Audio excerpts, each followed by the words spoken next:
Hello. Now, I love picture books, and not only because I love the illustrations. I fell in love with this one by Chris Appleton, and I wanted to read you a book that is full of his pictures. It's called Sparky.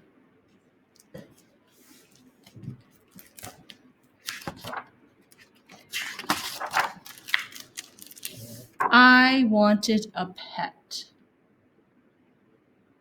A bird or a bunny or a trained seal. My mother said no to the bird, no to the bunny, and no, no, no to the trained seal. I asked her every day for a month until she finally said, "You can have any pet you want as long as it doesn't need to be walked or to be fed." I made her promise. Then I went to see the school librarian. Mrs. Kinklebaum, who knows everything in the world, pointed to a volume S of the Animal Encyclopedia. This is what I found. Sloth. Sloths have been known to sleep more than 16 hours a day. They sometimes hang upside down in trees, barely moving for long periods of time. My sloth arrived by express mail. He was about the size of a medium-ish sized dog, with a flat nose and a monkey face. My mother wasn't happy, but a promise is a promise, I said.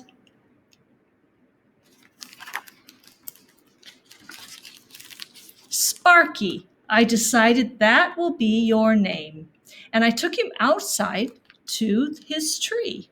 Sparky went right to sleep. I made a sign and put it under the tree.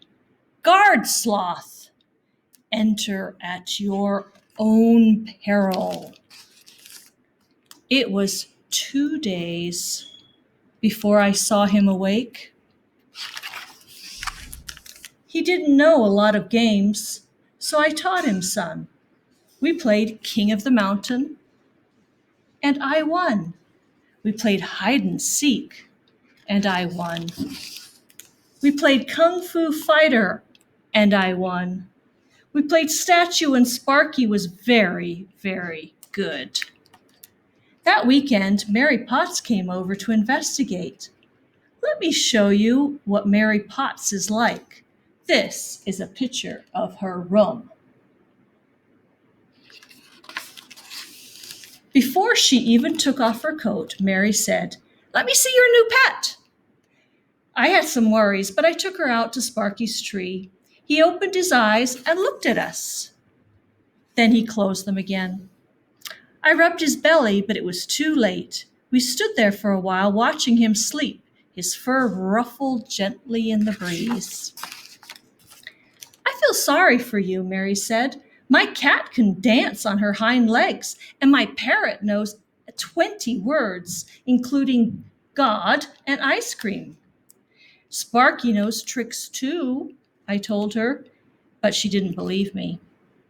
The next day, I made a poster, and I nailed it to the tree outside Mary Potts's house. It said, "Trained Sloth Extravaganza. Countless tricks to mystify you. Just 7 days away." All week we trained in secret. Sometimes Sparky slept through practice and I had to poke him to wake. Sometimes he forgot what he was doing and we had to start over. Sometimes he took so long to fetch that I went inside and had dinner while I waited. I was starting to think the poster had been a mistake, but a promise is a promise. On the day of the trained sloth extravaganza, my mother set up the lawn chairs. 3 people came to see Sparky perform: my mother, Mary Potts, and Mrs. Edwin, the crossing guard. Mrs. Edwin approved of Sparky because he never ran into the street. "Do I look like a ringmaster?" I asked my mother. You look very interesting, she told me. I put a little glitter on Sparky just before the curtain went up.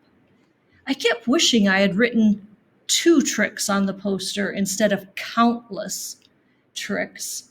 Play dead, Sparky, I said, and he did.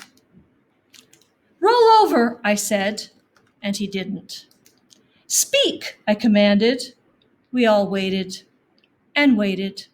Speak, I said. Sparky looked at me. The only thing you could hear was the wind in the trees. He has a very pretty coat, doesn't he? Mrs. Edwin said finally.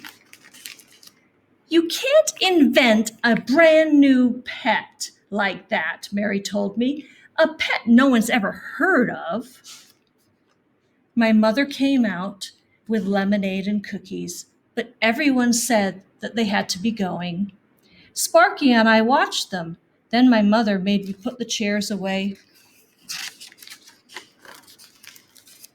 Afterwards, I gave Sparky a cookie. He ate it so slowly that I took it back again. It was getting dark out. I looked at him and he looked at me. You could hear all the neighborhood dogs barking. I reached over and tagged him on the claw. You're it, Sparky, I said, and for a long time, he was. The end of Sparky by Jenny Offill.